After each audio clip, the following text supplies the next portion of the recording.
Raghunath Hare Sadhana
कीजिए।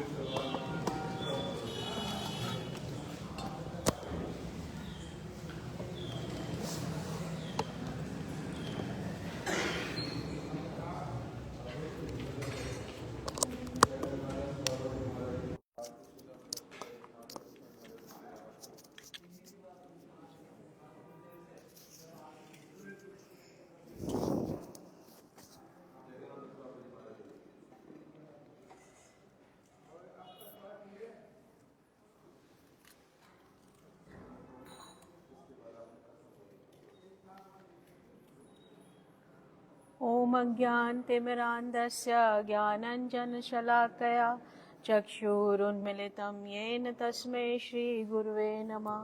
वाञ्छाकल्पतरुभ्यश्च कृपासिन्धुभ्य एव च पतितानां पावनेभ्यो वैष्णवेभ्यो नमो नमः।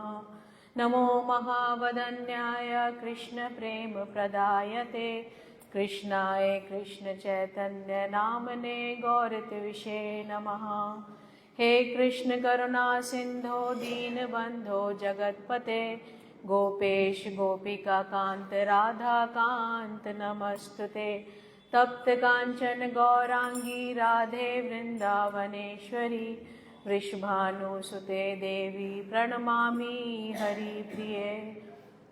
भक्त्या विहीना अपराधलक्ष्ये क्षिप्ताशकामादितरङ्गमध्ये कृपामयि त्वां शरणं प्रपन्ना वृन्दे नुमस्ते चरणारविन्दम्।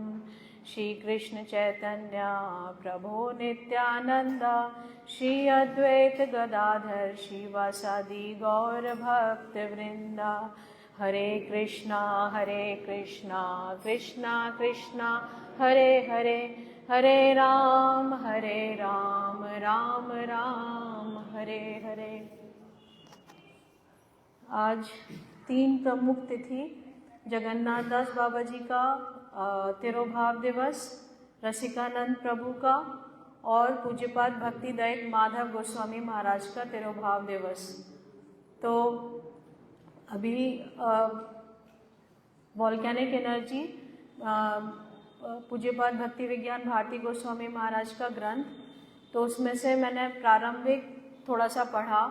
तो उसमें भक्ति विज्ञान भारती गोस्वामी महाराज कह रहे हैं, यद्यपि बाह्य रूप से अभिन्नता देखने पर भी बहुत सारे वैष्णवों में, शुद्ध वैष्णवों में, उनके आदर्शों में बाह्य रूप से अभिन्नता देखने पर भी जब उनके उपदेशों की और उनके आदर्शों की अभिव्यक्ति की जाती है तो वो प्राय अभिन्न ही होते हैं। प्राय क्या अभिन्न ही होते हैं।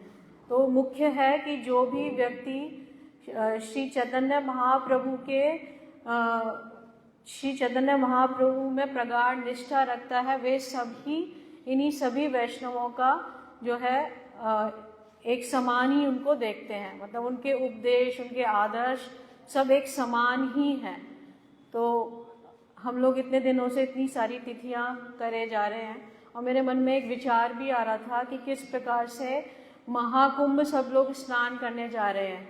तो लेकिन यहाँ पर जिस प्रकार का जो महाकुंभ है, प्रत्येक वैष्णव के चरित्रों को, फिर अभी हम कुछ दिन पहले शिवरात्रि गई कि किस प्रकार से उनको सुनकर जो स्नान है, जो हम लोग उसमें स्नान कर रहे हैं, वो एक बहुत ही विशेष प्रकार का, कहाँ इतना परिश्रम और किस प्रकार का शारीरिक परिश्रम, और कहाँ यहाँ पर बैठे बैठे कथाओं को ही और उनके आचरणों से ही स्नान करना। महत पाद रजो अभिषेकम, जिस प्रकार से भागवतम में लिखा है। तो आज जगन्नाथ दास बाबा जी महाराज की तिथि, तिरोभाव तिथि। तो मैंने बहुत विशेष तो नहीं, पर प्रभु जी ने जो पहले जो सुनाया हुआ है, तो हमारे जगन्नाथ दास बाबा जी वैष्णव सार्वभौम उनको बोला जाता है। और गौर आविर्भाव भूमे स्तवम निर्देष्टा सज्जन प्रिया, मतलब कि जगन्नाथ दास बाबा जी ने जो महाप्रभु का जो जन्म स्थान, भक्ति विनोद ठाकुर ने उसको सर्च किया और फिर उस पर ठप्पा लगाया हमारे जगन्नाथ दास बाबा जी महाराज ने। तो उसने गौर आविर्भाव भूमेस्तवम निर्देशता सज्जन प्रिया, सज्जनों के प्रिय। प्रभु जी फिर सज्जन का भी मतलब बताते हैं कि किस प्रकार के सज्जन। तो इस प्रकार से उनके उसके प्रणाम जगन्नाथ दास बाबा जी का। और एक मेरे को उनका लीला स्मरण आ रही थी कि जगन्नाथ दास बाबा जी 120 वर्ष के प्रभु जी, हाँ 144, हाँ 144 वर्ष के। कहते हैं कि उनके सेवक उनके जो ऊपर की जो पलकें थी उनको धागे से उठाते थे। तो एक बार उनके सेवक जो बिहारी दास जी थे उन्होंने एक बार महाराज को, जगन्नाथ दास बाबा जी महाराज को बोला कि आप इतने वृद्ध हो गए हैं, मैं आपको टोकरी में उठाकर ले जाता हूँ, आप कुछ ऐसा कर सकते हैं कि आपको आप मतलब कुछ कम आना जाना कर दें, मेरे को मतलब बड़ा परिश्रम लगता है। उस प्रकार से उन्होंने कुछ व्यक्त किया। तो जगन्नाथ दास बाबा जी अपराकृत तत्व, तो उन्होंने कहा कि तुम मेरे को इस प्रकार से ना समझो कि मैं कुछ कर नहीं सकता, मैं अभी भी कुछ भी कर सकता हूँ। तो उसका उन्होंने प्रमाण दिया जब भक्ति विनोद ठाकुर ने अपने सारे मैपिंग वगैरह करके जब ये स्थापित कर दिया कि ये महाप्रभु का जन्म स्थान है, तब जगन्नाथ दास बाबा जी महाराज को बुलाया। तो उन्होंने जिस प्रकार का उद्दंड नृत्य करा 144 वर्ष के, और कहते हैं कि धरती से इतना ऊंचा ऊंचा उठ के उन्होंने जो नृत्य करा, तो फिर तब जो था बिहारी दास जी देखकर आश्चर्यचकित हो गए कि इतने वृद्ध, अब समझ आ रहा है। तो ये जो वैष्णव लोग हैं सेवा प्रदान करने के लिए इस प्रकार की लीला जो है वो करते हैं। तो जगन्नाथ दास बाबा जी का तो मेरे को इतना ही स्मरण आ रहा है। फिर हमारे पूज्यपाद भक्ति दत्त माधव गोस्वामी महाराज, तो भक्ति दत्त माधव गोस्वामी महाराज का भी चरित्र बहुत ही अद्भुत। और इससे पहले तो कभी जैसे गुरुदेव के संपर्क में आने के बाद और वैष्णवों के संपर्क में आने के बाद कुछ नाम भी नहीं पता था और इस तरीके से याद भी नहीं होते थे। लेकिन पूज्यपाद भक्ति विज्ञान भारती महाराज और उसमें भी पूज्यपाद माधव प्रिय प्रभु की कृपा से जो इतना सब कुछ जानना हुआ, मतलब जैसे कहते हैं ना कि सनातन गोस्वामी महाराज के प्रणाम मंत्र में कि जबरदस्ती मेरे को आपने जैसे ठूस दिया हो, जैसे कि ना, तो उसके जो नाम बोलना भी इतनी आसानी से हो पा रहा है, तो इतने वैष्णवों की कृपा से ही हो पा रहा है। तो आज पूज्यपाद भक्ति दत्त माधव गोस्वामी महाराज की तिरोभाव तिथि, तो उनका जन्म मेरे को बहुत ज़्यादा या मतलब उनका प्रारंभिक नहीं पता, पर थोड़ा थोड़ा यही है कि उनका जन्म बांग्लादेश में हुआ था और वो छोटे से बालक, और उनके पिता जो थे जब वो सिर्फ 4 वर्ष के ही थे तो उनके पिता का देहांत हो गया था। और माता जो थी बड़ी ही भक्तिमती थी, तो वो बार बार अपना उदाहरण देकर, जो भी बच्चा आता था मठ में, तो अपना बार बार उदाहरण देकर बताते थे कि किस प्रकार से उनकी माता इतनी भक्तिमती थी कि नित्य प्रति उनको कुछ कुछ गीता के श्लोक स्मरण कराती थी। तो उस कारण से उनका क्या हुआ था कि 11 वर्ष की आयु में ही उन्होंने सारी की सारी गीता जो थी वो कंठस्थ कर ली थी।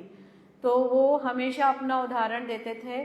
और उनका भी जीवन चरित्र, जैसे कुछ समय से हमारे गुरुदेव का भी कैसे जीवन चरित्र, भक्ति वल्लभ तीर्थ गोस्वामी महाराज के बाल्यावस्था का जीवन चरित्र, तो उसी प्रकार से इन सारे ही वैष्णवों के बाल्यावस्था से ही जो जीवन चरित्र बड़ा ही अद्भुत। और फिर कैसे उनका जो लालन पोषण जो था उनके मामा के घर पे ही हुआ सारा कुछ। और मामा जी का भी बताते हैं कि वो बहुत ही समृद्ध परिवार से थे और सारा कुछ लालन पोषण वहाँ पर हुआ। और उनके विषय में आता है कि जब वो उनको पहले से ही, जब वो गौड़िया वैष्णवों के संपर्क में नहीं आए थे, तो उनको स्वप्न में नारद जी ने उनको कुछ मंत्र प्रदान किए थे, तो जिनको वो स्मरण नहीं रख पाए, और उसको ही ढूंढने के लिए वो फिर अपनी माता की आज्ञा लेकर हिमालय पर्वत आदि गए थे। तो जो उनके स्वप्न और हमारे स्वप्न, जैसे अभी कुछ समय पहले हम लोग पूज्यपाद भक्ति विज्ञान भारती गोस्वामी महाराज के बारे में और माधवेंद्र पुरी पाद के स्वप्न के बारे में भी स्मरण कर रहे थे, सुना था, मतलब श्रवण कर रहे थे। तो किस प्रकार से इन लोगों का स्वप्न और हमारे कैसे अनर्गल से स्वप्न बहुत भेद है। तो उनको स्वप्न में नारद जी से मंत्र प्राप्त हुए, फिर वो हिमालय पर जाकर उन्होंने सर्च किया कि किस प्रकार से मेरे को फिर से वो मंत्र प्राप्त हो सकते हैं। फिर वहाँ पर उनको आकाशवाणी हुई कि उनके गुरु और उनको मंत्र देने वाले गुरु जो हैं उनके स्थान पर ही उनको प्राप्त होंगे। तो फिर वहाँ से वो वहाँ पर गए और बीच में कैसे उनका हरिद्वार में बताते हैं कि हरिद्वार में उन्होंने बीच में थोड़ा सा ब्रेक लिया, तो वहाँ पे स्नान करा, गंगा जी का स्नान करा, और फिर वहाँ पर भी उनको एक दंपति मिले जो उनको क्या नाम है, गोद लेना चाहते थे। तो उनको समझ आ गया कि ये माया का ही कोई प्रभाव है जिस कारण ये मेरे को फिर से आकर्षित कर रही है माया मेरे को। तो उन्होंने फिर कहा कि नहीं, मेरे को यहाँ से चले जाना चाहिए। फिर वो वहाँ से उन्होंने पलायन कर लिया और वहाँ से चले गए।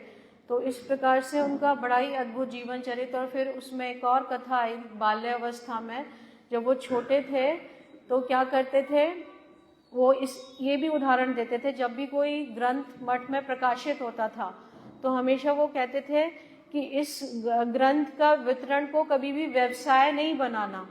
क्यों नहीं बनाना इसको व्यवसाय? तो वो अपने बचपन का उदाहरण देते थे कि मैं बचपन में क्या करता था कि जो ग्रंथों को जो बच्चे पढ़ नहीं पाते थे किताबों को, जिनके पास धन नहीं था, तो मैं धन एकत्रित करके उन्होंने एक चैरिटेबल लाइब्रेरी बनवाई थी जिसमें जिन बच्चों के पास धन नहीं है वो आकर उसको पढ़ते थे। तो इस प्रकार से वो अपने उदाहरण से बहुत सारी चीज़ें, और एक बार उन्होंने बताया कि किस प्रकार से उनको बहुत विद्यालय में थे और चोट लग गई। जब चोट लग गई तो खून बहने लगा और अध्यापक को खबर करी गई कि ऐसे ऐसे बालक के चोट लग गई है। तो अध्यापक जो था वो उनको देखने के लिए आया कि कैसे तुम्हारे चोट लग गई है। तो उन्होंने कहा कि मेरी माता कहती हैं कि अपने कर्म वशतः ही ये सारा कुछ होता है, और भगवान जो है वो सर्वत्र मंगलमय ही हैं। जो भी कुछ करते हैं वो मंगल के लिए ही करते हैं, और मेरे को चोट में मेरे किसी अंग की हानि तो हुई नहीं है। तो भगवान की बड़ी कृपा है कि मेरी आँख, मेरे नाक, सब कुछ सुरक्षित है। तो जब उन्होंने ऐसा कहा तो उनके अध्यापक ने उनको आलिंगन कर लिया, गाढ़ आलिंगन करा।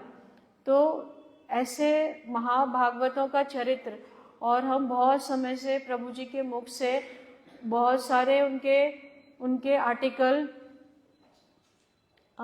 एक तो आमार भजन और दूसरा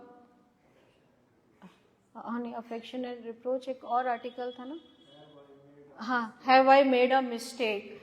और जो उसमें तारतम्य दिया है भक्ति का, और जिस प्रकार से मतलब हम लोगों ने माधुर्य कादम्बिनी भी, मतलब मेरे को ऐसा, मतलब हो सकता है प्रभु जी मेरे को करेक्ट कर देंगे थोड़ा सा, जैसे माधुर्य कादम्बिनी में भी भक्ति विश्वनाथ चक्रवर्ती ठाकुर ने जिस प्रकार से तारतम्य दिया कि किस प्रकार से हम लोगों के किस प्रकार से अनर्थ होते हैं, और हम संकल्प करके आते हैं मठ में कि हम कुछ भी सारा कुछ त्याग कर अपने सब प्रकार के ऐशो आराम को त्याग कर आते हैं, और फिर किस प्रकार से जब मठ में आ जाते हैं फिर किस प्रकार से सरफेसिंग ऑफ अनर्थास, फिर से वो जो हमारे अनर्थ होते हैं फिर कैसे ऊपर आ जाते हैं, फिर किस प्रकार से हमारा मिसफॉर्च्यून, जिन वचनों को लेकर और पढ़कर हम आते हैं उन्हीं वचनों पर फिर से हमको विश्वास नहीं होता। अब हमको भागवत और गीता के वचन क्या लगते हैं? व्यर्थ के लगते हैं। फिर वो अपना सारा का सारा कि किस प्रकार की जर्नी, जैसे होता है ना, अगर हम ग्राफ खींचेगी कि किस प्रकार से हिल्स एंड मतलब जो लूप्स होते हैं किस प्रकार से, वो पूरा बता रहे हैं कि कैसे। और इसी प्रकार से विश्वनाथ चक्रवर्ती ठाकुर ने माधुर्य कादम्बिनी में घन तरला, और कि आप अपनी स्टेज को बिल्कुल उसमें देख सकते हो कि कैसे, मतलब कहते हैं ना कि मिरर दिखा दिया है उन्होंने अपने उन आर्टिकल्स में। और इसी प्रकार से अफेक्शन रिप्रोच, जिसको प्रभु जी ने नाम दिया शासन एवं लालन एवं शासन। तो बहुत ही सुंदर ग्रंथ, और जिस प्रकार से प्रभु जी ने उसको बिल्कुल घोट घोट के पिलाया, तो मेरे तो क्योंकि मैंने अफेक्शन रिप्रोच अपने आप से भी पढ़ा था और मुझे बिल्कुल कुछ भी उसमें समझ नहीं आया। मेरे को लगा ये साधारण से लेटर ही हैं, क्या इसमें मतलब है। और जिस प्रकार से प्रभु जी ने एक एक लेटर को समझाया, तब लगा कि वास्तव में अगर किसी को मठवास करना है, मतलब उसमें तो कह रहे हैं मठवास प्रत्येक उस व्यक्ति का है जो गुरुदेव का आश्रित है। मठवास खाली फिजिकली जो यहाँ पर रह रहा है उससे ही नहीं, जो प्रत्येक जन जिसने गुरुदेव से हरिनाम लिया है, दीक्षा लिया है, वो प्रत्येक ही मठवासी है। तो वो सारे वचन, चाहे वो गृहस्थ हो चाहे त्यागी हो, सबके लिए ही हैं। इस प्रकार से उसका प्रारंभ हुआ था। प्रभु जी अब ये सरल। हरे कृष्णा। वंशा कल्प वैसे कृपा से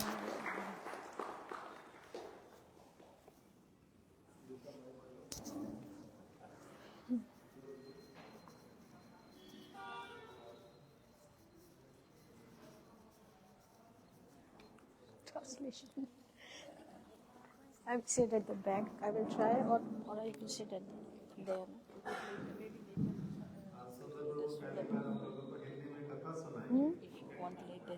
Sundar Prabhu is doing in Hindi. Prabhuji is saying.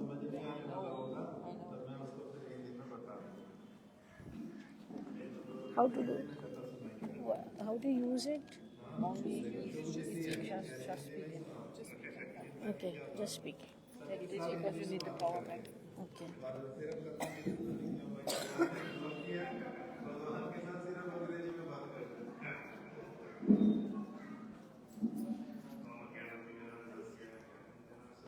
हरे कृष्णा। मैं इंग्लिश ट्रांसलेशन करूँगी, आपको डिस्टर्ब करूँ, मैं इधर बैठ जाती हूँ, मैं इधर बैठ जाती हूँ।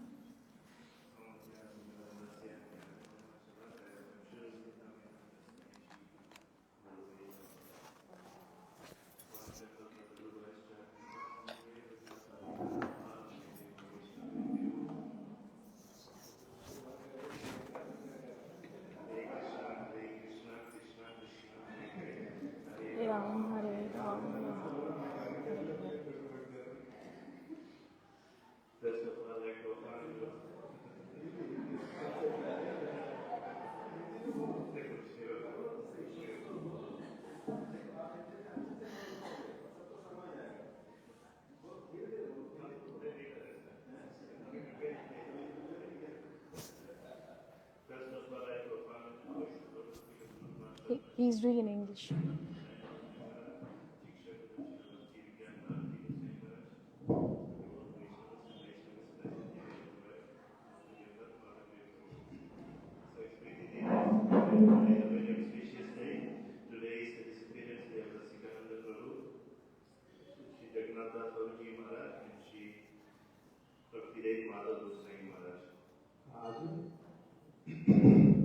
आज एक साथ में 3 तिथियों का समागम है। पहला, हमारी गुरु परंपरा में श्री चैतन्य महाप्रभु के ये 3 भक्त लोग हैं जिनकी आज तिरोभाव होती है। पहला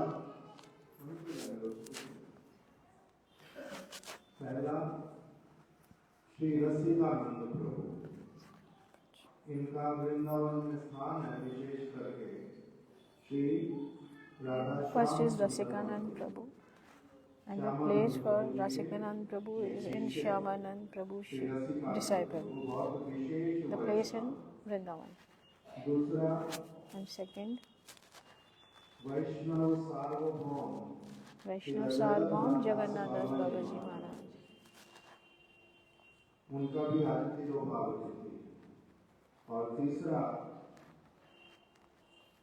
and the third, प्रभुपाद भक्ति सिद्धांत सरस्वती गोस्वामी ठाकुर के बहुत ही प्रिय, and Bhakti Siddhanta Saraswati Thakur, the most beloved, and the Antarang Sevak, Nitya Pravishnu Om Vishnu Pada, Ashtotra Shri Srimad Bhakti Dait Madhav Goswami. आज उनका भी शुभ तीनों So भाग he is telling this in a sequence. तीन तिथियों का First of all, Rasikanam बहुत सारे ये वैष्णव जो है इनके बहुत अधिक महिमा है। So the Brigadier just mentioned something about Shri Jagannath Dasoji Maharaj. Many instructions he gave. One specialty, one nursing he did was he requested Srila Bhakti Siddhanta Prabhupada was an expert in astrology, in calculations, not so deities. So he requested or he ordered Bhakti Siddhanta Saraswati Thakur Prabhupada. He should make a Panchika, Vaishnava Panchika, where not only the deities of Bhagavan appearance is days, but also the appearance and disappearance of Vaishnavas, especially the followers of the Sachinathan Gaudari. शिला जगन्नाथ दास बाबा जी महाराज जी की और शिला प्रभुपाद भक्ति सिद्धांत सरस्वती गोस्वामी ठाकुर की, इनका परस्पर में मिलना भी हुआ बहुत बार। यद्यपि शिला जगन्नाथ दास बाबा जी महाराज जी की जो आयु है वो कितनी थी, 144 वर्ष की, और शिला प्रभुपाद जी उस समय युवा अवस्था में थे। जगन्नाथ दास बाबा जी महाराज भक्ति विनोद ठाकुर जी के घर पर आते जाते थे। प्रभुपाद जी के पिताजी का नाम शिला भक्ति विनोद ठाकुर, वहीं पर ही जगन्नाथ दास बाबा जी महाराज आते जाते थे। भक्ति विनोद ठाकुर जी से जगन्नाथ दास बाबा जी महाराज जी का बहुत घनिष्ठ संबंध था। और दूसरी तरफ से प्रभुपाद जी जो हैं, उन्होंने उस समय ज्योतिष शास्त्र जो है उसको बड़ी अच्छी तरह से पढ़ा था, और इस कारण से उनको एस्ट्रोलॉजी की सारी कैलकुलेशंस बड़े अच्छे से आती थी।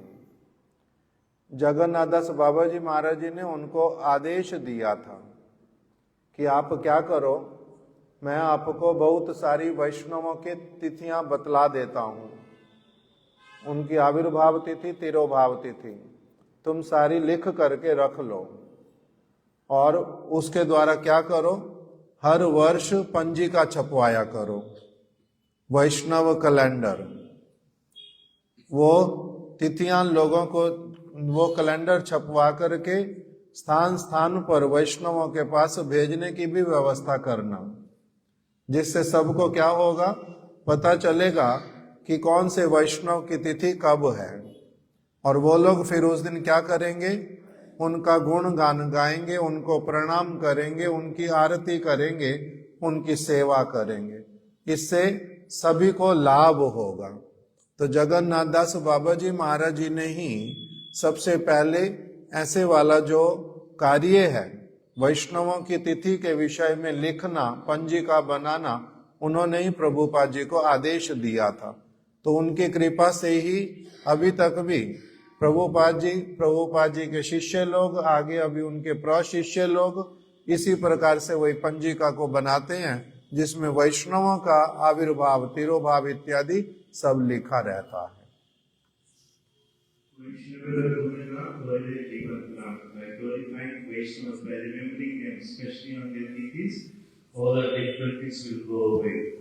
And similarly, actually, this is a very good link to Srila Bhakti Lake Madhav Goswami Maharaj. Srila Bhakti Lake Madhav Goswami Maharaj is Prabhu's mentioned is one of the prominent disciples of Srila Bhakti Siddhanta Saraswati Thakur Prabhupada, and one of his specialities was Vaishnava Seva. शिला भक्ति दयित माधव गोस्वामी महाराज जी, उनका सब समय वैष्णव सेवा करने में बहुत अधिक रुचि था।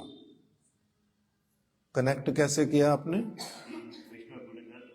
अच्छा, वैष्णवेर गुणगान करिले जीवेर त्राण। वैष्णवों का गुणगान करना चाहिए। गुणगान करने का अर्थ क्या होता है? उनके चरित्र को पुनः पुनः श्रवण करना, कीर्तन करना, उसका मनन करना। जैसे वेद व्यास जी का जीवन चरित्र, रूप गोस्वामी जी का जीवन चरित्र, रघुनाथ दास गोस्वामी का जीवन चरित्र, इनका प्रामाणिक वैष्णवों ने इनके विषय में लिख करके रखा, इनका जीवन कैसा था। कविराज गोस्वामी ने लिख के रखा, वेद व्यास जी ने स्वयं अपने विषय में कुछ बातें बोली, कुछ बातें सुखदेव गोस्वामी ने उनके विषय में बतलाई। तो इन वैष्णवों का जीवन चरित्र सुनने से क्या होता है? वैष्णवेर गुणगान, गुणगान करने का मतलब उनकी महिमा को समझना, उसको पालन करना, उससे लाभान्वित होना और फिर दूसरों को भी बताना कि देखो ये वाले वैष्णव जो है ऐसा काम करते थे, इस प्रकार से चलते थे, उससे मैं भी वैसे ही चलता हूं और मेरे को बड़ा लाभ होता है उसके द्वारा। तभी फिर क्या करते हैं, इसका नाम ही क्या होता है? वैष्णवों का गुणगान गाना। अगर केवल मैंने उनकी बातें कुछ पढ़ ली और बोल दी, इसको गुणगान गाना नहीं कहते। उनके गुणों की छाप मेरे हृदय में होनी चाहिए, उनके गुणों की छाप मेरे चरित्र में आएगी, तब फिर क्या होता है, वही वाले फिर मैं उनका चरित्र जो है उनका गान करूंगा। इसी को कहते हैं वैष्णवों का गुणगान करना। इससे क्या होता है, वैष्णवों का गुणगान अगर करेंगे, पहले उनके चरित्र को अच्छे से सुनूंगा, समझूंगा, तब फिर जीवन में पालन करूंगा, फिर मेरे को उसका लाभ दिखाई देगा अच्छी तरह से। लाभ जब दिखाई देता है तब एक व्यक्ति क्या करता है, अपने आप से फिर उनका गुणगान गाता है। वैष्णवेर गुणगान करिले जीवेर त्राण, इससे एक व्यक्ति का जीवन पवित्र हो जाता है, उसकी अनेक विपत्तियों से रक्षा हो जाती है, उसका जो माया का, उसमें माया के चक्र में जो वो फंसा हुआ है उससे वो निकल जाता है। इसलिए वैष्णवों की महिमा सब समय गुणगान करने का क्या है, विधान है। श्रील भक्तिदैत माधव गोस्वामी महाराज वैष्णवों का गुणगान गाना, वैष्णवों की सेवा करना, सब समय इसी कार्य में रत रहते थे। Used to say that Prabhuji was saying now, that how do we become free from the clutches of Maya? It is not very easy to become free from this Maya. And the only way to become free is to save us by understanding that Vaishnavas are very worshipful to us. And by engaging in their seva, and only then we can become free from the clutches of Maya. And there is no other means. And he is saying, without serving Vaishnavas, the inclination to serve Bhagavan will never arise in one's heart. So therefore, you should always sincerely endeavor to serve Vaishnavas and make such service your life and soul. He used to say that whenever there is an opportunity to serve Vaishnavas, you should always take the opportunity, because you never know if that opportunity will come or not. So we should think that this is a great fortune that we get the opportunity to serve Vaishnavas. And by serving them, automatically we have a relationship, because we have no that we cannot see Bhagavan. We have no relationship, we hear Bhagavan, but we cannot see him. But with Vaishnavas, we can interact with them, we can directly serve them. And by directly serving them, then by their mercy, we can go towards Bhakti. So therefore, he is always, in his whole life, he was showing that there are so many examples of the way he used to serve, not only his Guru Vargas, but his own Godbrothers. And not only his Godbrothers, even those Godbrothers who used to criticize him, he used to serve even those to them. Like he used to tell once, there was one Godbrother who, even though he helped him in so many ways, he still the Godbrother still criticized Bhaktivedanta Madhav Goswami Maharaj. And then later he became sick and he wanted some help. So at that time, Srila Bhaktivedanta Madhav Goswami Maharaj, he sent Bhaktivedanta Bharati Goswami Maharaj to go and serve his godbrother. And Srila Bharati Goswami Maharaj was not very inclined. He said, he's criticizing you. How can I serve him with my heart? At that time, Srila Bhaktivedanta Madhav Goswami Maharaj said, no, don't think you are serving him. You should understand that by serving him, you are pleasing me. So this was his nature, that even though what to speak about what others were favorable, he was even serving what others were unfavorable to him.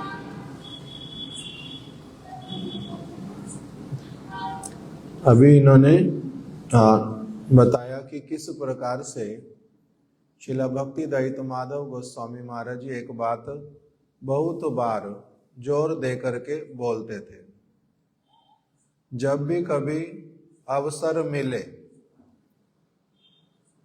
अगर कोई ऐसा अवसर आए कि आपको वैष्णव सेवा करने का अवसर मिला है, तो आप क्या करना, उस अवसर को साथ ही साथ में उसको लाभ उठा लेना उसका। उस अवसर को अपने हाथ से गंवाना नहीं। क्यों? क्योंकि वैष्णव सेवा करने का जो सुअवसर है वो सब समय प्राप्त होता नहीं, सब समय प्राप्त नहीं होता, कभी कभी प्राप्त होता है। इसलिए जब भी मिले उसका क्या करना चाहिए, उसको अवेल करना चाहिए, उसका लाभ उठाना चाहिए। ये वाली बात बोलते थे और स्वयं भी सब समय इसी प्रकार से करते थे। अपने गुरु भगवान की सेवा करना, अपने गुरु जी की सेवा करना, अपने गुरु भ्राताओं की सेवा करना, और फिर साथ ही साथ में कह रहे हैं कि ऐसे वाले गुरु भाई जो जिनके साथ में मित्रता था, जिनके साथ में संबंध अच्छे हैं, उनकी सेवा तो करते ही करते थे। कुछ कुछ ऐसे लोग भी होते हैं सब समय सब जगह पर कि जो संबंध में तो गुरु भाई हैं किंतु परेशानियां भी खड़ी करते हैं। अभी जो साधारण व्यक्ति होते हैं वो क्या करते हैं, जो परेशानियां किसी के लिए खड़ी करेगा उसकी भी सेवा करेंगे, फिर उसके साथ संबंध रखेंगे। साधारण व्यक्ति तो ऐसा नहीं कर पाता है, किंतु शिला भक्तिदायित्व माधव गोस्वामी महाराज जी के जीवन में यही देखा गया कि उनके ऐसे वाले गुरु भाई जो परेशान भी करते थे, निंदा भी करते थे, किंतु जब जब उनको आवश्यकता पड़ी तब शिला माधव गोस्वामी महाराज उनकी सेवा करते हैं। कभी स्वयं कर देते साक्षात, कभी अपने शिष्यों को भी भेजते हैं कि जाओ उनकी सेवा करके आओ। एक बार शिला भारती गोस्वामी महाराज जी को भेजा कि मेरा अमुक गुरु भ्राता जो है वो थोड़ा अस्वस्थ है, उसको अभी आवश्यकता है सेवा की, तो तुम उसकी सेवा कर दो। तो शिला महाराज जी ने कहा कि मैं तो नहीं करूंगा उनकी सेवा बिल्कुल भी, वो तो अच्छे व्यक्ति नहीं है, आपको परेशान करते हैं बहुत अधिक, आपकी निंदा करते हैं और मैं उनकी सेवा करूं, मैं उनकी सेवा बिल्कुल भी नहीं करूंगा। तो उन्होंने उनको महाराज जी को क्या बोला कि देखो उनकी सेवा तुम करोगे तो मैं प्रसन्न होऊंगा, मेरी प्रसन्नता के लिए क्या कर दो, उनकी सेवा कर दो। फिर साथ में उन्होंने बोला कि वो मेरा विरोध करता है, मेरी निंदा करता है, कोई बात नहीं, किंतु मेरे गुरु जी की, प्रभुपाद जी की, तो वो प्रभुपाद जी के प्रति तो उसकी निष्ठा है ना, प्रभुपाद जी के प्रति तो उसकी अच्छी भावना है, जिस कितने समय से वो अपना भजन साधन करता ही जा रहा है।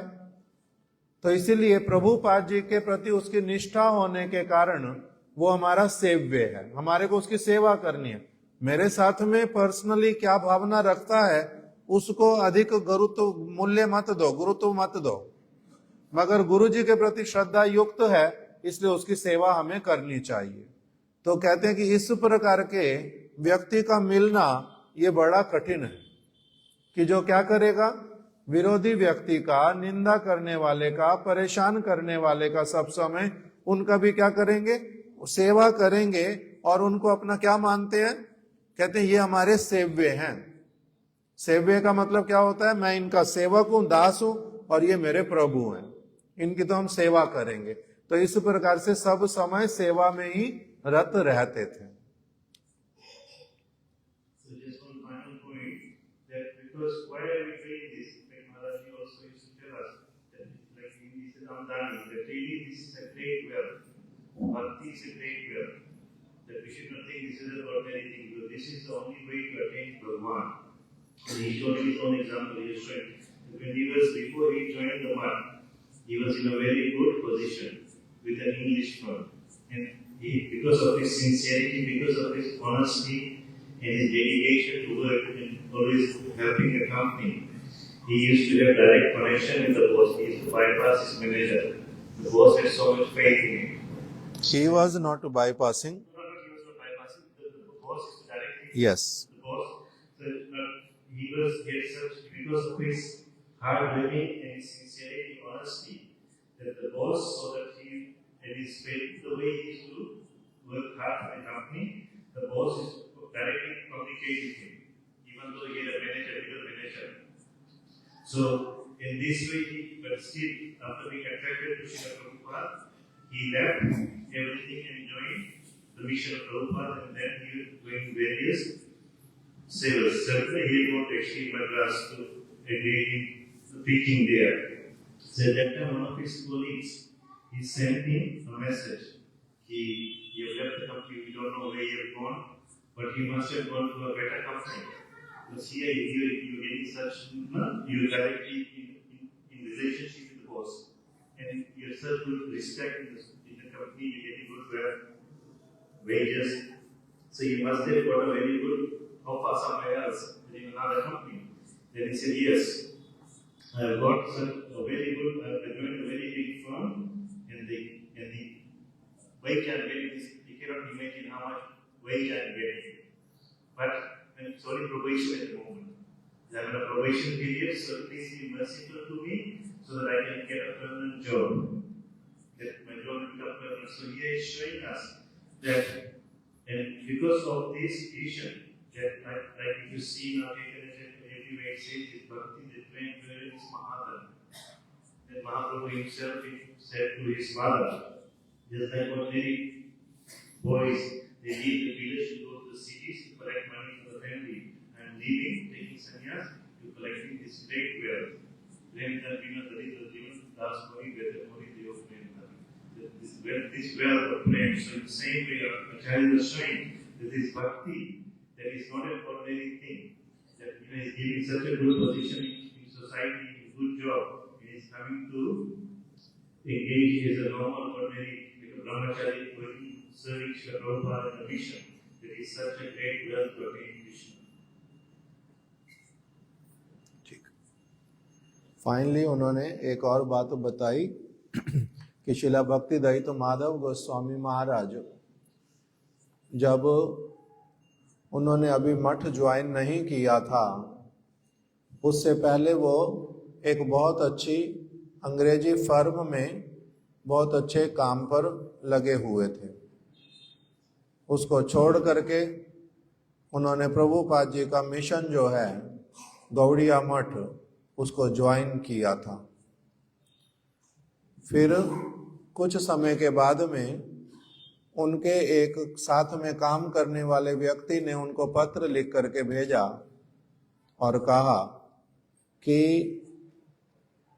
आपने बताया नहीं कि अभी आप नौकरी कहाँ पर कर रहे हो, आप अचानक यहाँ से नौकरी छोड़ करके चले गए। ऐसा लगता है आपको अवश्य ही कोई बहुत अच्छी नौकरी मिली होगी, इसीलिए आपने ये वाली नौकरी छोड़ दी जो कि बहुत अच्छी थी, इससे भी बहुत अच्छी मिली होगी तभी तो आपने छोड़ी है। इस प्रकार से उन्होंने पूछा। तो श्रीला माधव गोस्वामी महाराज जी उस समय मद्रास में थे। वहां से उन्होंने लिख करके भेजा कि तुम ठीक बोल रहे हो, मेरे को अभी बहुत अच्छी नौकरी ही मिली है, किंतु अभी परमानेंट नहीं हुई है मेरी नौकरी। मेरे नौकरी तो बड़ी अच्छी वाली मिली है अभी, और मेरे को जो इनकम होएगी ना वो मैं तुम्हें अभी बता नहीं सकता कि कितनी इनकम होएगी, मगर अभी वो मेरी नौकरी पक्की नहीं हुई है। तुम आशीर्वाद करना कि जिससे मेरी ये वाली नौकरी पक्की हो जाए। इसका मतलब क्या कह रहे हैं कि ऐसे मेरे को जो गुरु वैष्णव और भगवान की जो नौकरी मिली है, ये वाली नौकरी कैसी है? बहुत अच्छी वाली, जिस नौकरी की तुम अभी कल्पना नहीं कर सकते। मेरे को सैलरी मिलेगी बहुत ज्यादा, मुझे पता है, किंतु मेरी ये नौकरी परमानेंट हो जाए, मेरी कभी ये छूटे ना, ये मेरी अब क्या हो गई है, मन में बार बार प्रार्थना मेरी जाग उठी है कि मेरी जो नौकरी अभी मेरी लग गई है, ये नौकरी मेरी परमानेंट हो जाए और मेरे उसमें उन्नति करता जाऊं दिन प्रतिदिन यही मेरी कामना है। इस प्रकार से उन्होंने लिख करके भेजा। अर्थात उन्होंने अपने प्रारंभिक जीवन से ही गुरु वैष्णव भगवान की सेवा को बहुत अधिक ऊंचा श्रेष्ठ पदवी पर रखा था और उसी में ही सब समय अपना लगे रहना चाहते थे। इस प्रकार की उनकी पहले दिन से ही उनकी इसी प्रकार की भावनाएं थी, भक्ति के प्रति, सेवा के प्रति।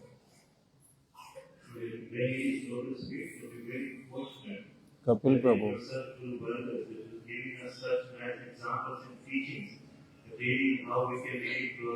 कथा बोलोगे?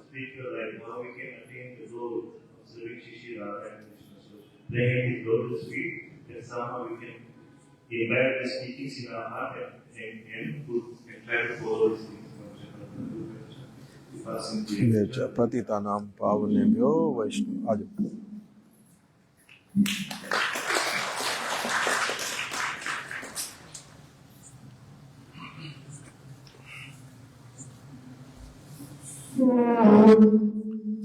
मीनू दीदी बोलेंगी कुछ कथा? मीनू दीदी, श्रील माधव गोस्वामी महाराज जी की कथा आप तो जानते हो बहुत सारी, नहीं बोल पाओगे? बोलो। नहीं?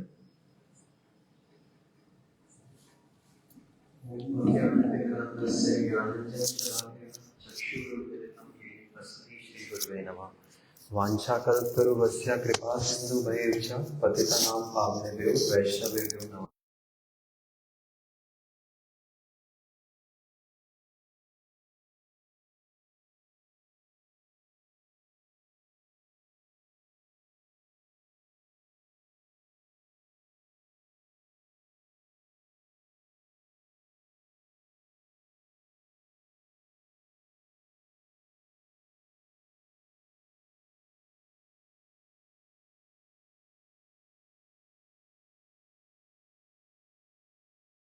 वैष्णदेव यथा योग्य प्रणाम।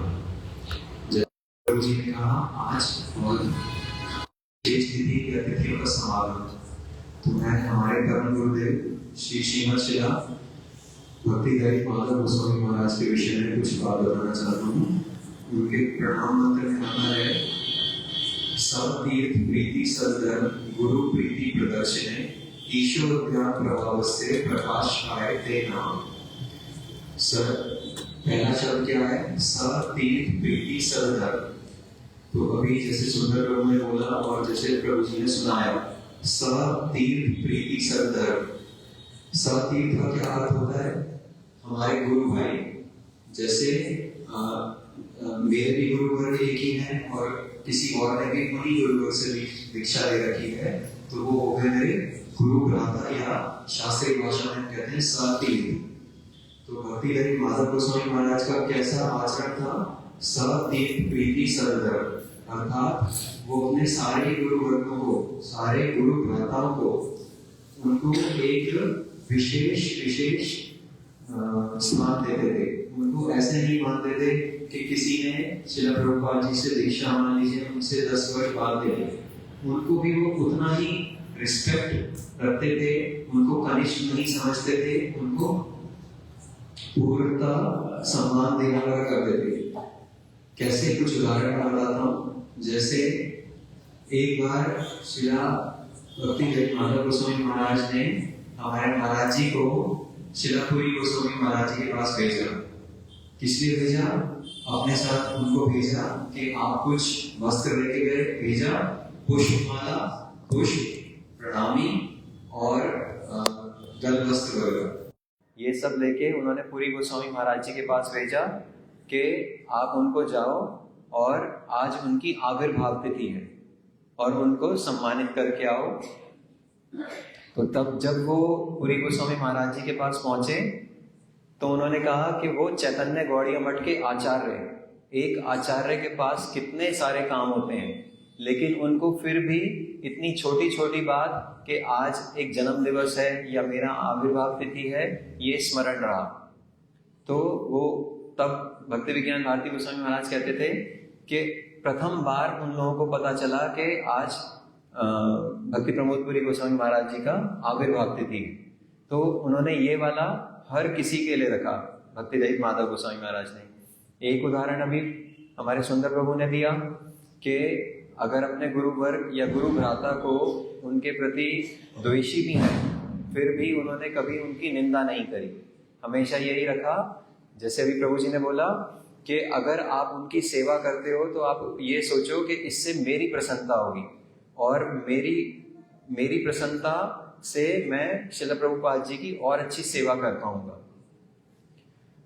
इसी के अलावा हमारे पुराने मठ में जब हमारे गुरु वर्गों के चित्रपट लगे हुए थे तो सबसे अंत में एक चित्रपट था भक्ति सर्वस्व गिरी गोस्वामी महाराज जी का।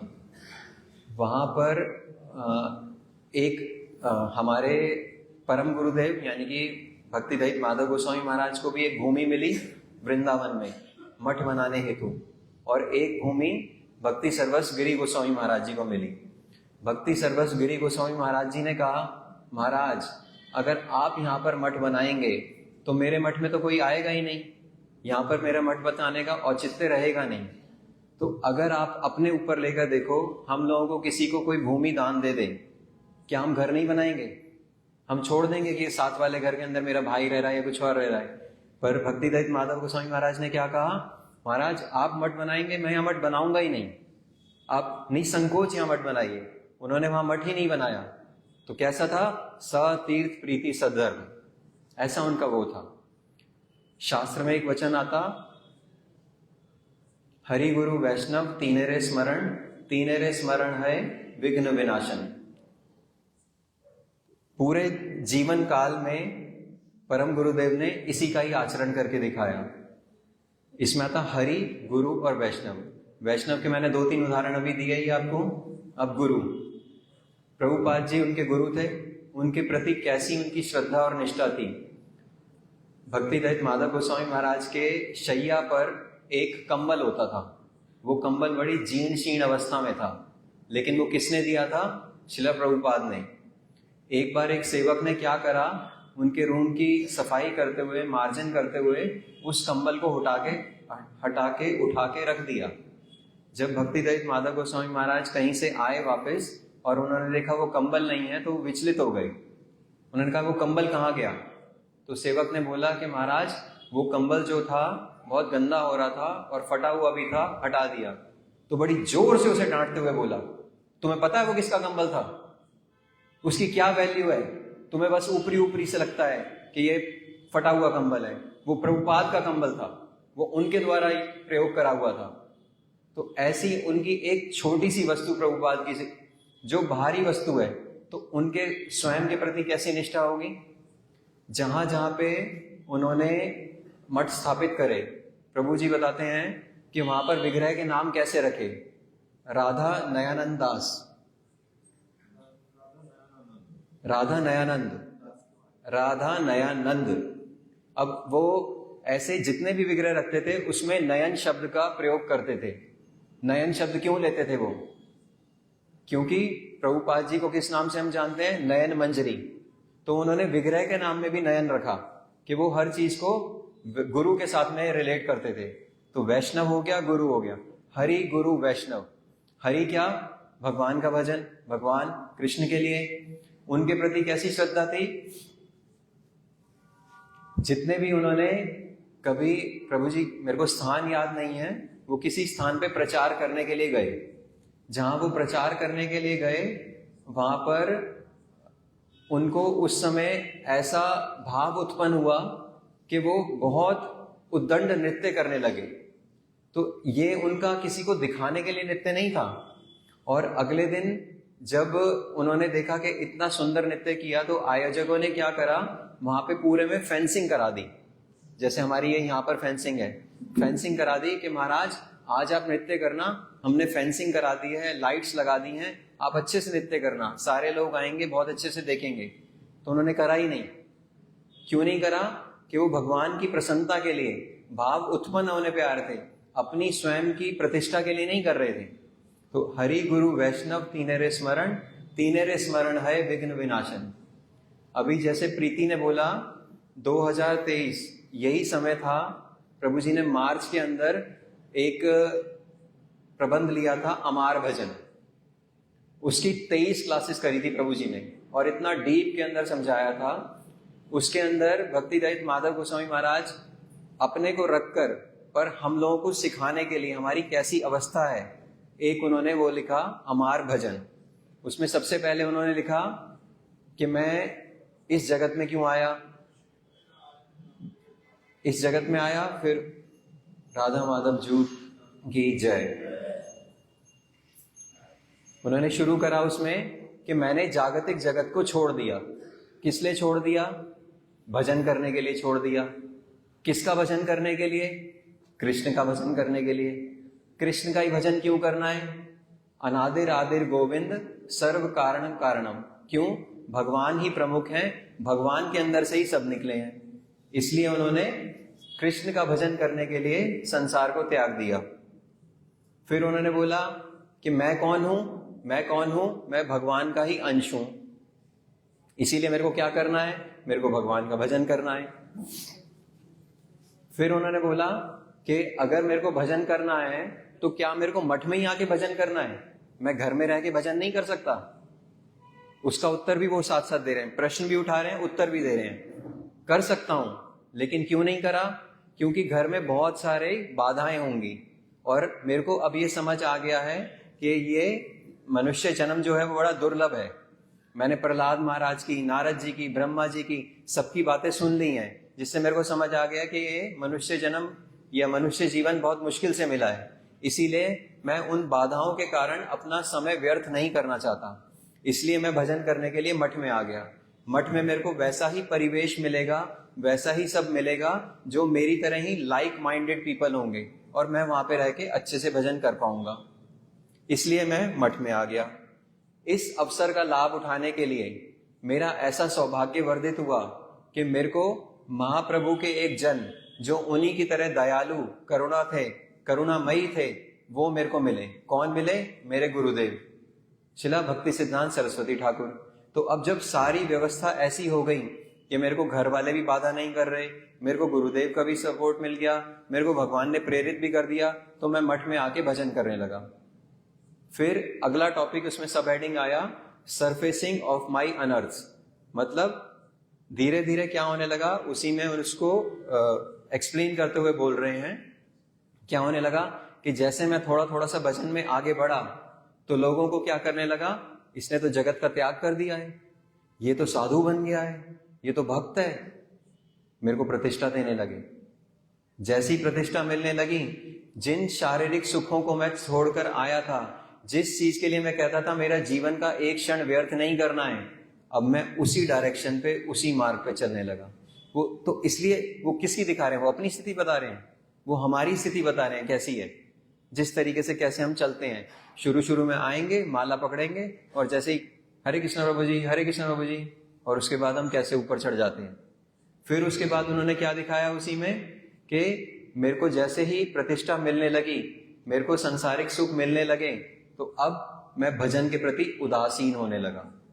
जो पहले था कि मैं किसकी सेवा करूंगा, कृष्ण की सेवा, अब उसमें शब्द आता है क्या लगने लगी, ट्रबलसम, मतलब मुसीबत।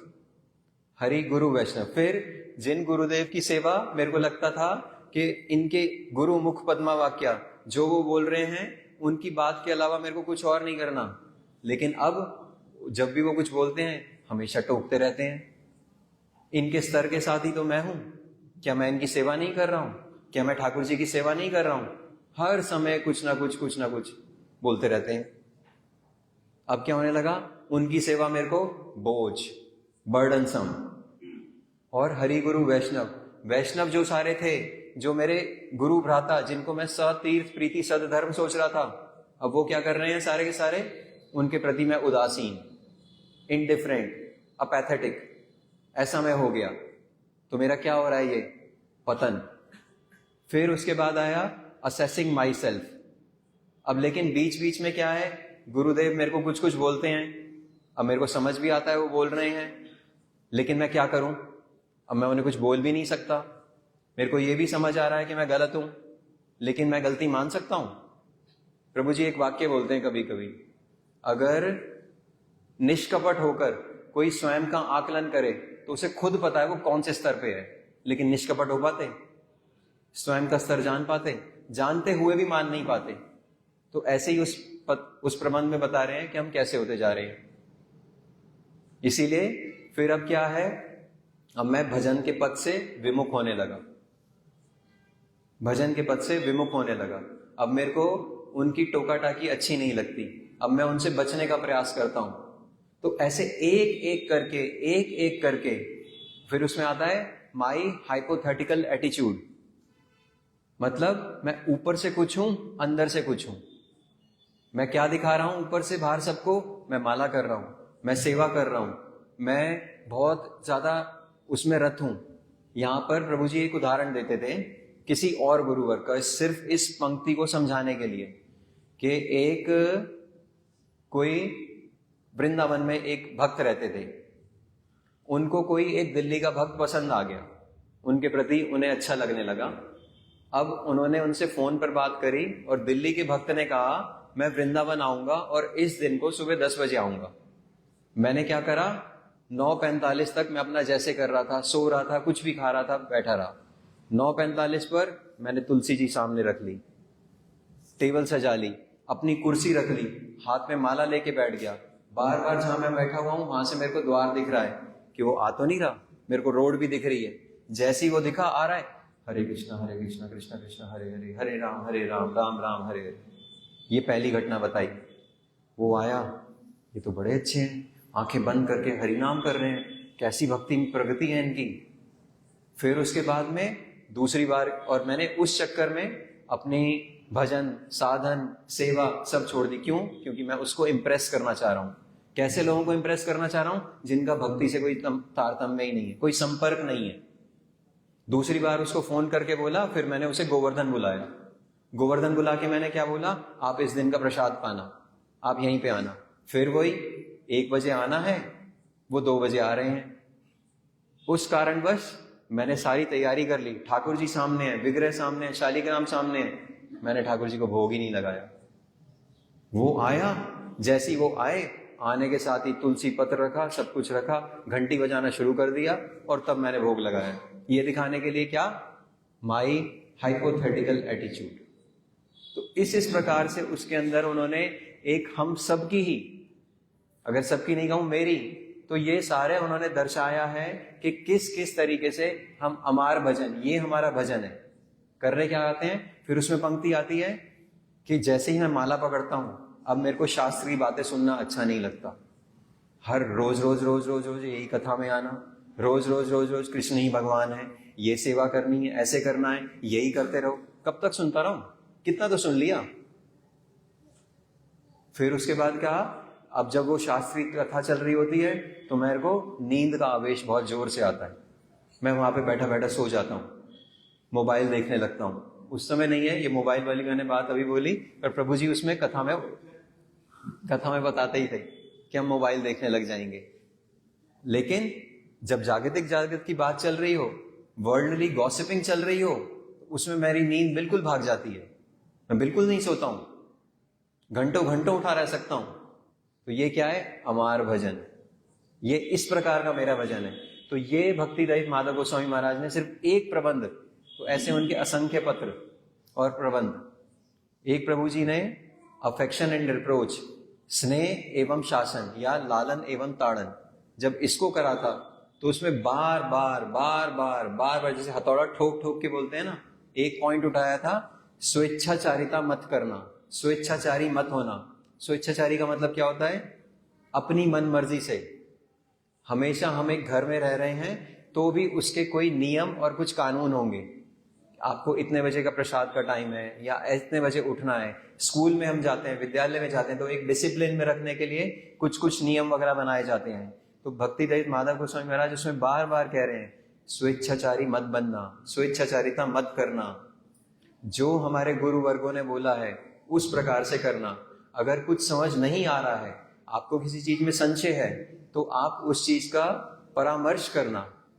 ये नहीं अपनी इच्छा से ऐसे बना देना, ये नहीं अपनी इच्छा से ऐसे कर देना, तो आप उसी को करके करना, डिस्कस करके, परामर्श करके, अपनी मन मर्जी या स्वेच्छाचारिता मत चलाना। अंत में सिर्फ एक बात और बोलता हूं, उनका कैसा स्नेह था कि एक बार नवद्वीप परिक्रमा चल रही थी, उस नवद्वीप परिक्रमा में उस दिन परिक्रमा गई नरसिंहपल्ली। तो नरसिंहपल्ली की परिक्रमा बहुत लंबी भी होती है, और जब परिक्रमा होती है तो बहुत वहां पर बंगाल में बहुत ज्यादा ताप हो जाता है। तो एक प्रभु थे जिनका नाम था अच्युतानंद। वो किसके आश्रित थे? शिला भक्ति वेदांत स्वामी महाराज के। विदेशी थे वो, और विदेश से आए थे, और चैतन्य गौड़ीय मठ की जो परिक्रमा चल रही थी उसमें उन्होंने परिक्रमा को ज्वाइन किया साथ में। उनके पैर जल रहे थे, पैर में फफोले पड़ गए। जब फफोले पड़ गए तो ये पैर सबके ही जल रहे थे, उनकी त्वचा इस प्रकार की होगी, उनसे सहन नहीं हुआ, पैर में फफोले पड़ गए। तो जब वो अपने मठ में वापस आए, जिस स्थान पे सब रह रहे थे, शिला भक्ति रहित माधव गोस्वामी महाराज ने क्या करा? एक बाल्टी गर्म पानी एक सेवक से करवाया और अच्युतानंद प्रभु के कक्ष में भिजवाया। उनसे बोलना कि आप इस जल के अंदर अपने पैरों को रख लें, आपको इससे सुख का अनुभव होगा, आपकी पीड़ा कम हो जाएगी। अच्युतानंद प्रभु बोले कि मैं उनको डायरेक्टली नहीं जानता, मेरा उनसे कोई संपर्क नहीं, मैं यहाँ उनका शिष्य भी नहीं। मैं किसका शिष्य हूँ? शिला भक्ति वेदांत स्वामी महाराज का। आया विदेश से हूँ, लेकिन उनका कैसी प्रीति कि मेरे जो गुरु तुल्य हैं, जिनकी मेरे को सेवा करनी चाहिए, वो मेरे लिए सेवा करके दे रहे हैं। ऐसा उनका विचार, ऐसा उनका आचरण। तो आज शिला भक्ति रहित माधव गोस्वामी महाराज, शिला जगन्नाथ दास बाबा जी महाराज, शिला रसिकानंद प्रभु, सभी की तिरुभाव तिथि है। सभी इन वैष्णवों से यही प्रार्थना कि हम भी उस प्रकार का भजन कर पाए जैसा उन्होंने बताया है, उस प्रकार के जीवन पथ पे आगे चल पाए। हमारा अमार भजन जैसा उन्होंने आर्टिकल में दिया है वैसा ना हो। वांछा कल्पतरुवस्य कृपा सिंधु वैर्चा पतितनाम पावनेभ्यो वैष्णवेभ्यो नमः।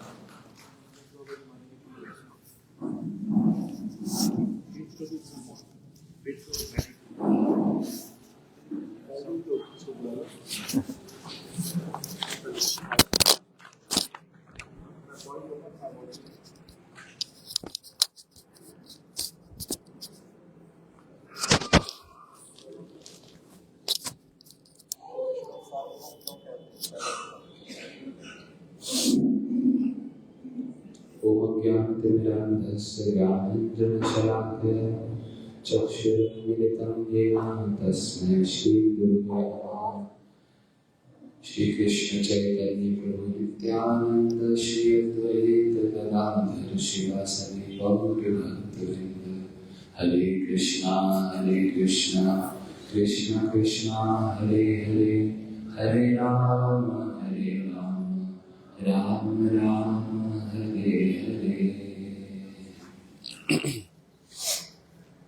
अभी हम लोगों ने श्री भक्ति सिद्धांत सरस्वती गोस्वामी ठाकुर श्री प्रभुपाद जी के एक शिष्य श्री भक्ति दैत्य माधव गोस्वामी महाराज जी, जिनका सिंहासन पे चित्रपट सब लोग देख सकते हैं, सिंहासन पे जिनको विराजित किया है। कौन है? श्री भक्ति दैत्य माधव गोस्वामी महाराज जी। इनके ही गुरुजी हुए शिला प्रभुपाद जी। तो हमारी जो गुरु परंपरा है उसमें शिला प्रभुपाद जी के परम गुरुदेव तुल्य श्री जगन्नाथ दास बाबा जी महाराज, उनका भी आज शुभ तिरुभाव तिथि है। उनके विषय में हमने कुछ श्रवण भी किया पहले कि उन्होंने पत्रिका को स्थापित किया, पंजिका जो आदेश दिया शिला प्रभुपाद जी को कि वो वैष्णव कैलेंडर बनाए। उस कैलेंडर में सारे जितने भी चैतन्य महाप्रभु के परिकर हैं उनकी तिथियों का विषय, तिथियों के बारे में वहां बतलाया गया है। तो एक बहुत बड़ी वो सेवा, उनको बोला जाता है वैष्णव सार्वभौम श्री जगन्नाथ दास बाबा जी महाराज। उनके प्रणाम मंत्र में उनके जब हम जय ध्वनि भी देते हैं तो ये एक विशेष टाइटल उनके लिए फिक्स्ड है। क्यों? इसका अर्थ क्या है? वैष्णव सार्वभौम। जितने भी विश्व भर में जितने भी ब्रह्मांड में वैष्णव हैं उनके आश्रय स्वरूप अर्थात गुरुदेव वर्णन करते थे कि श्री जगन्नाथ बाबा जी महाराज जिस समय इस धराधाम पर विराजमान थे उस समय वृंदावन धाम, जगन्नाथपुरी और श्री राम मायापुर नवद्वीप, इन सभी स्थानों पर और भी जहाँ पर भी वैष्णव लोग रहते थे उन सब में से ये बहुत बड़े थे और बहुत प्रमाणित वैष्णव थे। इसलिए सारे स्थानों के जो वैष्णव लोग थे इनको नतमस्तक होते थे और सभी ने मिलकर के इनको ये उपाधि दी थी कि ये वैष्णव सार्वभौम। सार्वभौम किसको कहते हैं? ऐसे सार्वभौम का मतलब होता है समस्त, हम सब में से बड़े, सबसे श्रेष्ठ। उस प्रकार से वैष्णव सार्वभौम। अच्छे अच्छे वैष्णव बहुत सारे, वो सारे अच्छे से अच्छे वैष्णव भी इनके चरणों में नतमस्तक होते थे, इसलिए इनको कहते हैं वैष्णव सार्वभौम। तो श्री वैष्णव सार्वभौम श्रीला जगन्नाथ दास बाबा जी महाराज, इनका एक बहुत बड़ा योगदान हुआ। श्रीला भक्ति विनोद ठाकुर ने श्री चैतन्य महाप्रभु की जो जन्म भूमि है, चैतन्य महाप्रभु जो कलियुग के एक विशेष अवतार, विशेष जो कृष्ण स्वयं कलियुग में आकर एक विशेष संपत्ति को, कृष्ण प्रेम धन को उन्होंने प्रदान किया। तो वो चैतन्य महाप्रभु हमारे इष्ट हैं, किंतु उनके आगमन के पश्चात और जब उनकी लीला भी संपूर्ण हो गई तो कई वर्ष बीत गए और उनमें क्या हुआ, जितने भी उनकी लीला स्थलियां थी वो सारी लुप्त हो गई। तो चैतन्य महाप्रभु का जन्म बाहरी रूप से सबको पता था कि कहाँ पर हुआ है, नवद्वीप धाम में, किंतु एग्जैक्टली कहाँ पर उनका आविर्भाव हुआ है वो किसी को भी नहीं पता था। उनके अनेकानेक भक्त हैं, उनके परिकर गण हैं, जैसे श्री भक्ति विनोद ठाकुर, श्री जगन्नाथ दास बाबा जी महाराज, और उस समय भी चैतन्य महाप्रभु के कई सारे अनुयायी जो उनके उपदेशों को पालन करते थे। किंतु सबके हृदय में एक बहुत बड़ी क्या है, एक पीड़ा भी है कि हमारे जो महाप्रभु हैं हम उनका भजन करते हैं, किंतु हमें उनकी जो जन्म भूमि है कि कहाँ पर उनका आविर्भाव हुआ है, भक्तों को लिए वो कैसी प्राण के स्वरूप है वो स्थान, लेकिन वो नहीं पता। तो श्रीला भक्ति विनोद ठाकुर ने कई सारे अलग अलग उस समय के मैप्स को लेकर उन्होंने उस चीज को पता किया कि श्री चैतन्य महाप्रभु की जो जन्म स्थली है वो कहाँ पर है। अब वो पता करने के बाद, जैसे अभी हमने सुना, श्री जगन्नाथ दास बाबा जी महाराज कौन है? वैष्णव सार्वभौम। विश्व भर के जितने वैष्णव हैं वो उनको कितने आदर के साथ उनको प्रमाणित एक गुरु वैष्णव मानते हैं। तो श्रीला भक्ति विनोद ठाकुर के हृदय में आया कि ये स्थान तो मेरे को पता चल गया, किंतु इसकी प्रमाणिकता मैं बोलूंगा उसको सारे लोग मानेंगे, किंतु पूर्ण रूप से उस पर एक स्टैंप लग जाए, उसके लिए क्या होगा? अगर श्री जगन्नाथ दास बाबा जी महाराज उस स्थान को पूर्ण रूप से उसको बतला दे कि हाँ यही वो स्थान है, तो श्री जगन्नाथ दास बाबा जी महाराज उस समय 120 वर्ष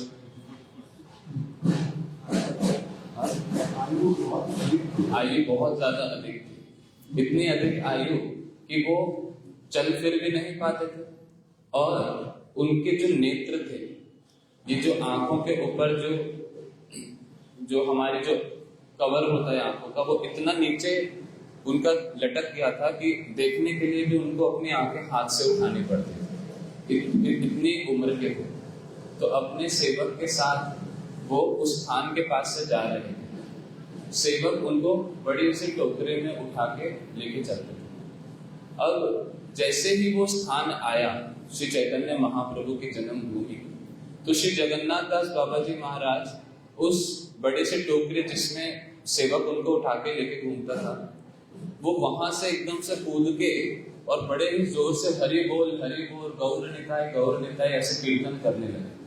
कैसा अद्वितीय है, जो इतने उम्र के हैं, जो ठीक से चल भी नहीं पाते, खड़े भी नहीं हो पाएंगे, वो नृत्य करने लगे। तो कैसे ये अलौकिक इनका जीवन, इनका जो शरीर है, इनका जो सारी अवस्था है, वो कोई हम जैसे बद्ध जीव की नहीं, ये ट्रांसेंडेंटल पर्सनैलिटीज है।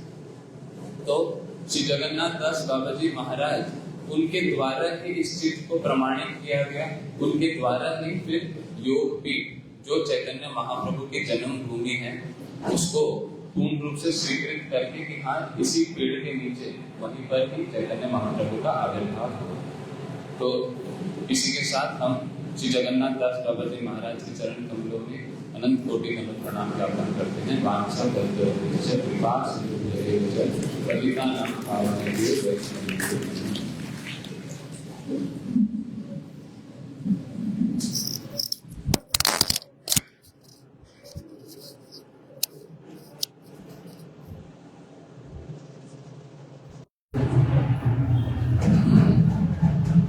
टूट गया, नहीं दोनों टूट गए, दोनों के टूट गए। क्लिप लगा ये हाथ का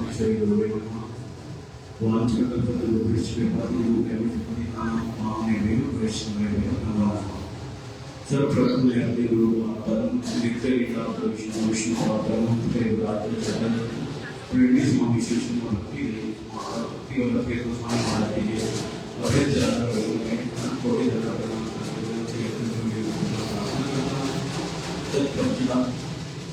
आज जी वैष्णव की तिरुभाव तिथि है, उन सभी के चरणों में दंड प्रणाम करते हैं।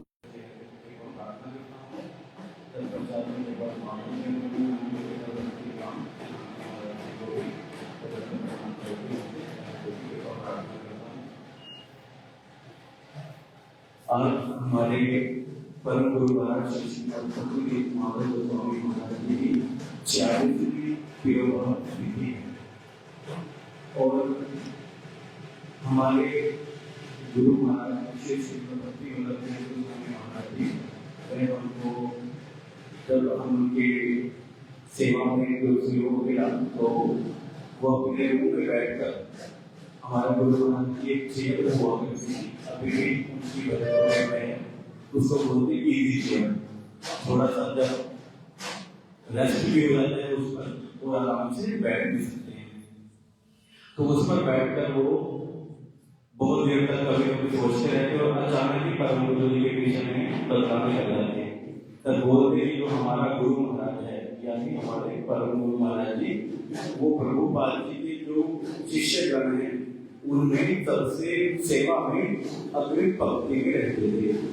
अर्थात प्रभुपाद जी के जो भी मनोभाव था और जो भी लक्ष्य थे जो प्रचार के लिए, उसके लिए जो जो सेवाओं की आवश्यकता थी, उसके लिए जो उनके शिष्य थे उसमें सबसे पहली पंक्ति में हमारे परम गुरु महाराज श्री श्री भक्ति महाराज स्वामी महाराज जी रहते थे।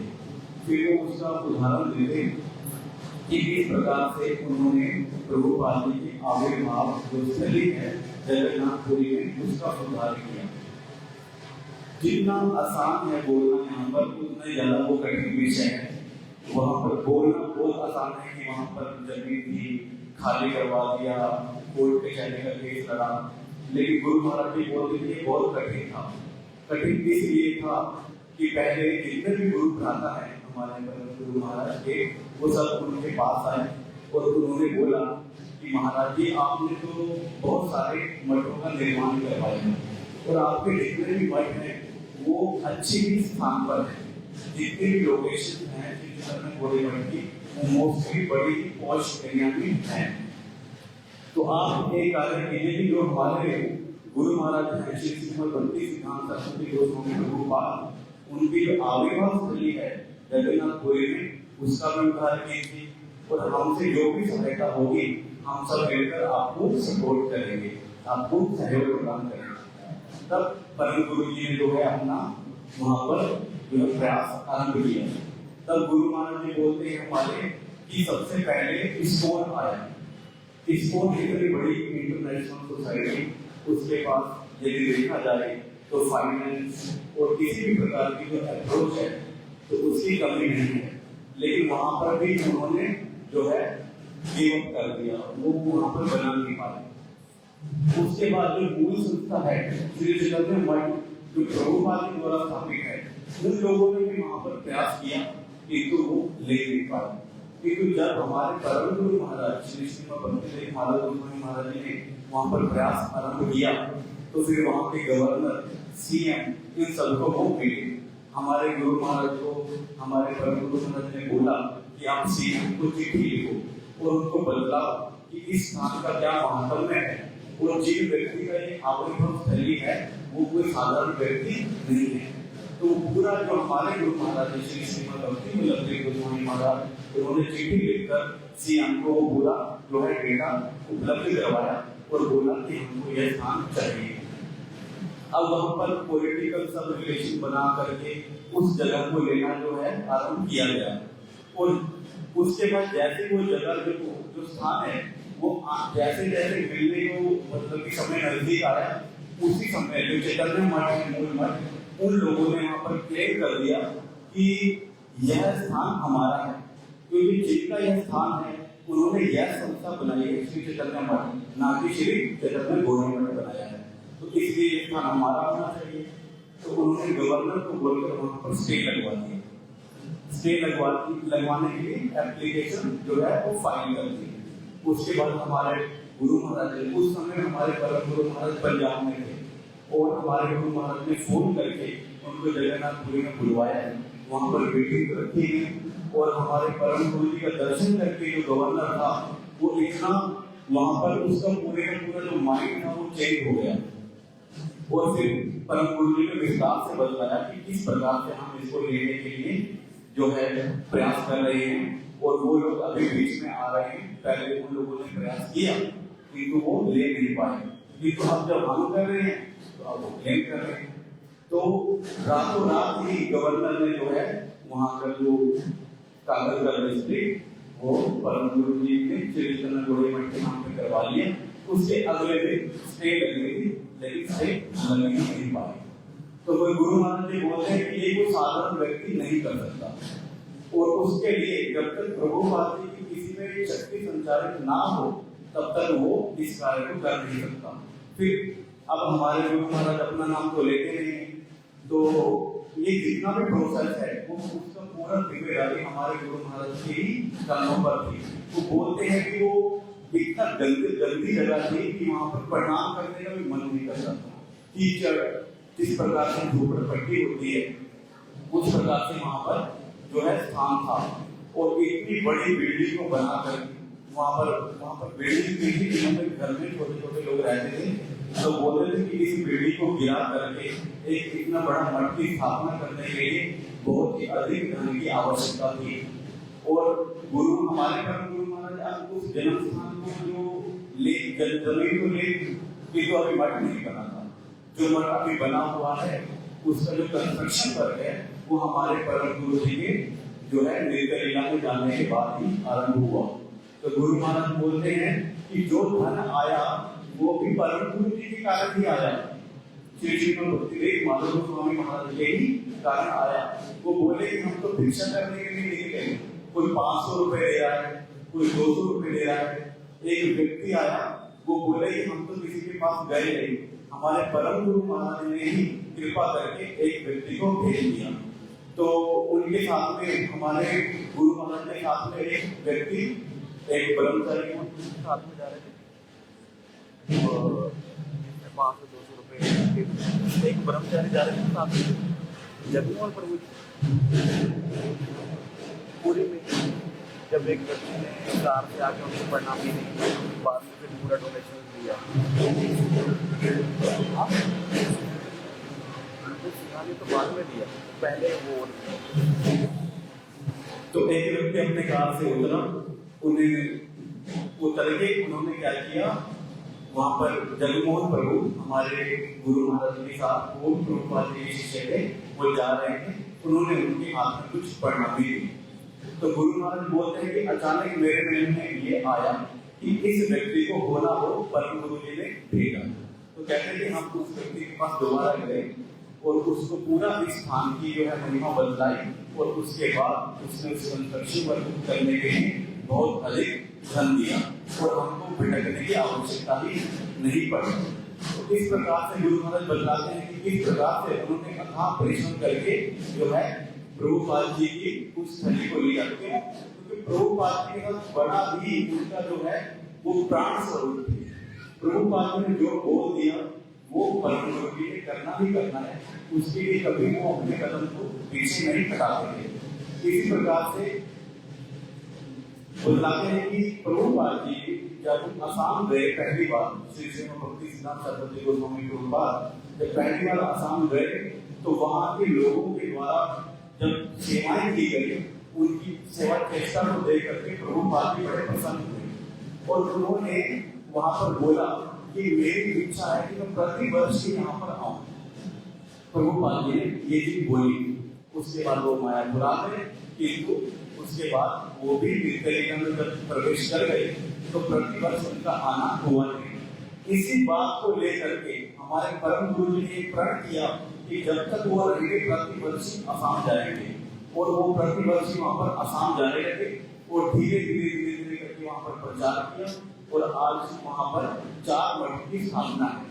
तो यहाँ पर मठ की अगर बात ना भी करें तो उन्होंने प्रभुपाद जी का जो मन के विचार थे, सिंपल सी बात है, उन्होंने ये सोचा कि मैं हर साल वहां पर जाऊंगा असम में। उसी बात को उन्होंने इतना सीरियसली लिया कि वहां पर प्रति वर्ष जाते रहे जब तक उनके वहां पर जहाँ पर धरा पर उन्होंने लीला की। तो उसमें से तेजपुर की लीला बताते हैं कि प्रथम बार जब वो तेजपुर में गए तो वहां पर एक मारवाड़ी जो धर्मशाला में वहां पर रहे और जो कथा की वहां पर एक बंगाली थिएटर था, वहां पर कथा की। तो वो धीरे धीरे कुछ वहां पर 1 मास 2 मास रहे और एक नगर संकीर्तन, हरि कथा और ऐसा प्रचार किया कि महाप्रभु जी जो हरि नाम की जो लहर है वो पूरे तेजपुर में ही वहां पर जो है बहने लगी और बड़े बड़े धनाढ़ लोग वहां पर आने लगे। और हमारे चंदनगोड़ा मठ का जो प्रथम मठ है वो तेजपुर मठ में ही बना और वहां पर जो अभी हमारे ठाकुर जी विराजमान है, उसका नाम है राधा नैनानंद जी। जैसे कपिल प्रभु बतला रहे थे कि प्रभुपाद जी के जो नैन मंदिर है तो उसी भावना से उन्होंने ठाकुर जी का नाम भी रखा। हमारे जो कलकत्ता में एक विग्रह है ठाकुर जी, उनका नाम है राधा नैनानंद और जो तेजपुर में जो विग्रह है उसका नाम है राधा नैनानंद जी। तो इस प्रकार उन्होंने पूरा जीवन ही प्रभुपाद जी को समर्पित कर दिया।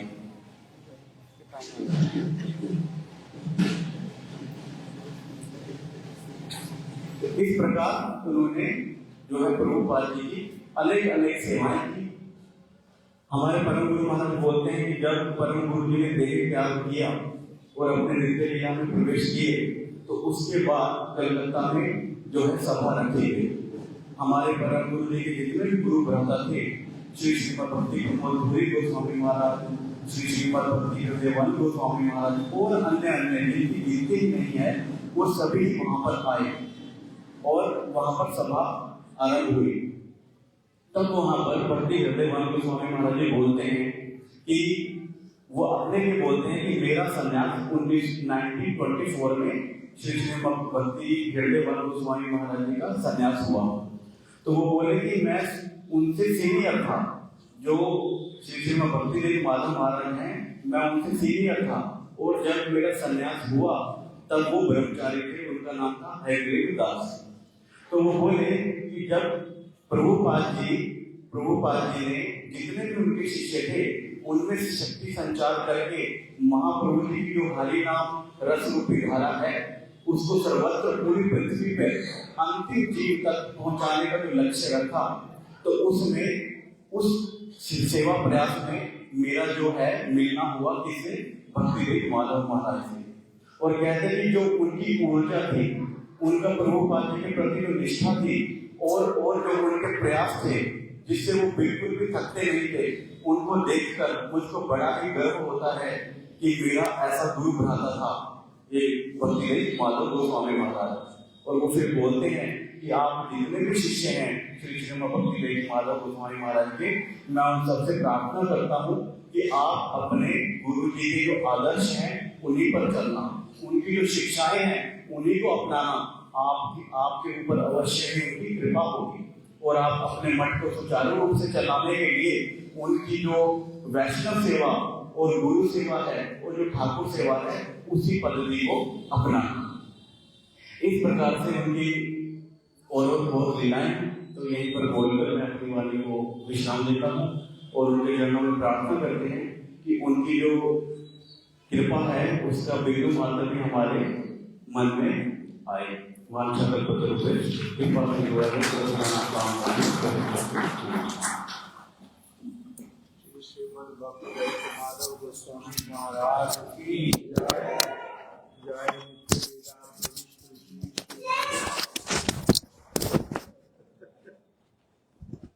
माधव बोल रहे श्रीमद् भक्ति वेद स्वामी महाराज की जय। भक्ति महामहोत्सव की जय। जय नित्य लीला प्रविष्ट श्री श्रीमद् भक्ति वल्लभ गोस्वामी महाराज की जय। जय नित्य लीला प्रविष्ट श्री श्रीमद् भक्ति विज्ञान भारती गोस्वामी महाराज की जय। जय उनके समस्त आश्रित जनों की जय। पालनकारी समस्त भक्त वृंद की जय। वैष्णव सार्वभौम श्री श्रीमद् जगन्नाथ दास महाराज की जय। जय श्री रसिकानंद प्रभु की जय। महामहोत्सव की जय। प्रेमानंदे आज यहीं पर एक कथा को विश्राम देते हैं। हम कुछ आने वाले दिनों में और जो भक्ति वेद माधव गोस्वामी महाराज की कथाएं हम लोग आगे और कुछ श्रवण करें। किंतु आज यहीं पर एक कथा को विराम देते हैं। समय हो गया है और माधव को आगे